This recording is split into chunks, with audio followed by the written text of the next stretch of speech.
This is the Neurosurgery Podcast.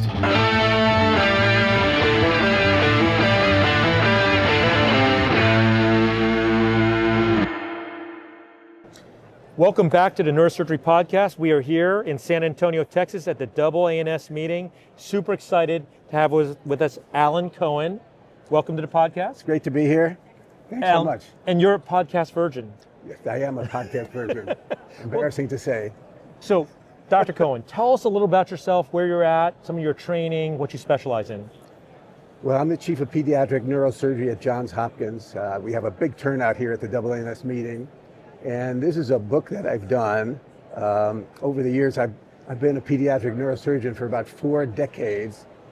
And it's about the non-technical advances that are going on in neurosurgery. You know, we have a lot that's been going on in terms of, you hear at this meeting, the technical advances that allow us to do things that we could never have thought of done years ago.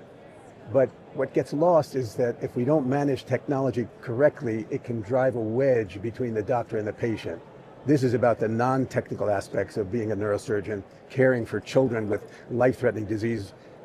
My main specialty is in pediatric brain tumors, and there have been major advances in that field, but it's still an area that needs a lot of work. And we have something like the electronic medical record, which has done major things to allow us to get a lot of information transmitted around the world.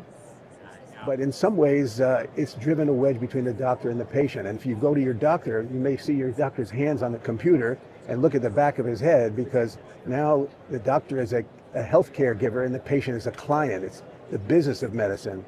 And the book is an attempt to take the hands off the computer and lay them on the patient, to go back to the bedside diagnosis and the doctor-patient relationship. So the book we're talking about is called Comfort Always, and this is, you just released this. This is a brand new publication. This is the release of the book.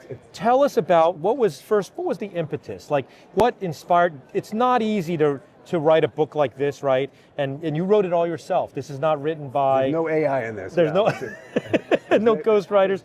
This is a tome. What inspired you to pour your soul into this work?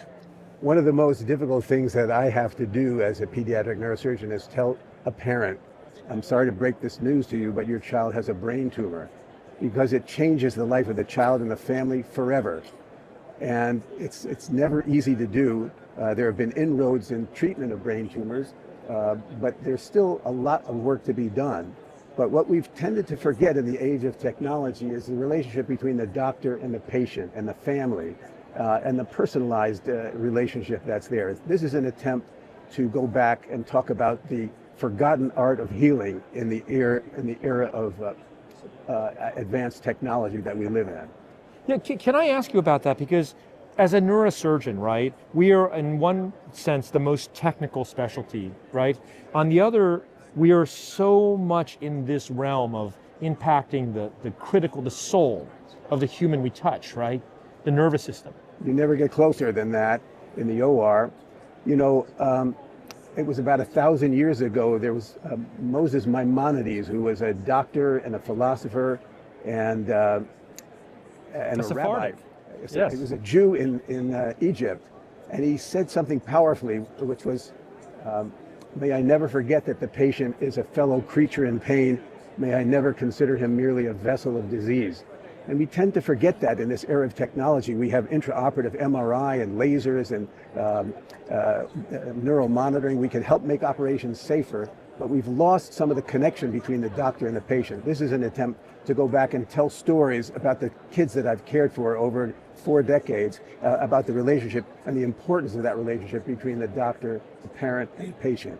Yeah, Maimonides is really, he was the ultimate mensch, right? He was the original physician, philosopher, rabbi, and I have a picture of him in my office. It was gifted to me by a very grateful patient. But I want to ask you about the process of writing. We've reached a point, you mentioned AI earlier, where many young surgeons, they have almost like a fear of writing. And I read that Harvey Cushing wrote 10,000 words every day. On average, right? And you're continuing the Hopkins tradition. Was it difficult to just get started and say, I'm going to start to write some words, put it down, memorialize this on paper?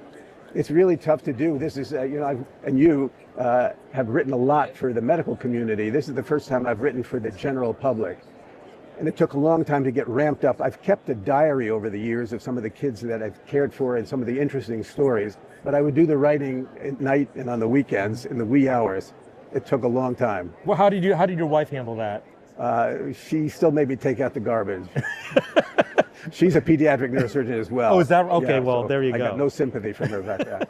Well, my wife Amy is always asking me about my hobbies, like the podcast, right? How are your hobbies going, right? Because they're not really the work, the main work that we do. Yeah. This is fantastic, and give us maybe one vignette or one piece of the book that is a bit of a teaser where people go, well, I'm going to go to Amazon or I'm going to go to Barnes and Nobles. I'm going to get this book, Comfort Always. Give us like one little taste of this. Sure. Well, it's a book about patient care and stories over the years. In my career, beginning at Rainbow Babies and Children's Hospital in Case Western Reserve. Oh, in Cleveland. In Cleveland. Okay. At Boston Children's Hospital, Harvard Medical School, and now at Johns Hopkins.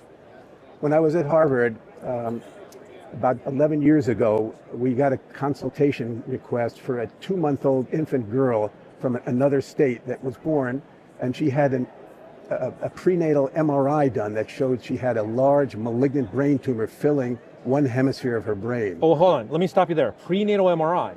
Yeah. So the parents knowingly, and this is a little bit of it can be controversial, knew this child in the womb has a brain tumor. They chose to deliver. Now they've come to you from out of state, from another state.